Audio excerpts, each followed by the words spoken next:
চুরি হয়েছে মিশরের ৩,০০০ বছরের ঐতিহ্যের সাক্ষী এক অমূল্য স্বর্ণের ব্রেসলেট। এমনকি চুরির পরে তা গলিয়ে ফেলা হয়েছে শুধু স্বর্ণের লোভে। ব্রেসলেটটির মালিক ছিলেন ফারাও আমেনেমোপে, যিনি খ্রিস্টপূর্ব ২১তম রাজবংশের শাসক ছিলেন। প্রথমে তাকে সাধারণ কক্ষে দাফন করা হলেও পরবর্তীতে শক্তিশালী শাসক পশুসেনেসের পাশে পুনরায় সমাহিত করা হয়। ১৯৪০ সালে আবিষ্কৃত সেই সমাধি মিশরের ইতিহাসকে নতুনভাবে বিশ্ববাসীর সামনে তুলে ধরেছিল।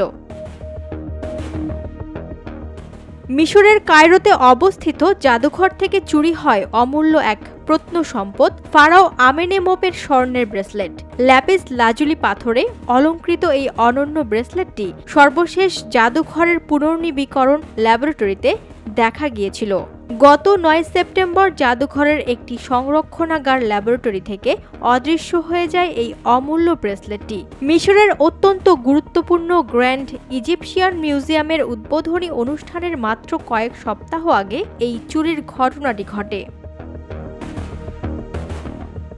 দেশটির স্বরাষ্ট্র মন্ত্রণালয় জানিয়েছে, মূলত স্বর্ণের লোভে এই ঐতিহাসিক ব্রেসলেটটি গলিয়ে ফেলা হয়। স্বরাষ্ট্র মন্ত্রণালয় থেকে আরও বলা হয়, খোদ জাদুঘরের একজন বিশেষজ্ঞ ব্রেসলেটটি চুরি করে বিক্রি করেন একজন রৌপ্য ব্যবসায়ীর কাছে। পরে হাত বদল হয়ে এটি পৌঁছায় সোনা গলানোর কারখানায়, যেখানে অন্যান্য ধাতুর সঙ্গে ব্রেসলেটটি গলিয়ে ফেলা হয়। পরবর্তীতে অভিযুক্তদের গ্রেফতার করে ব্রেসলেটটি বিক্রি থেকে প্রাপ্ত ১,৯৪,০০০ মিশরীয় পাউন্ড উদ্ধার করে সরকারি কর্তৃপক্ষ।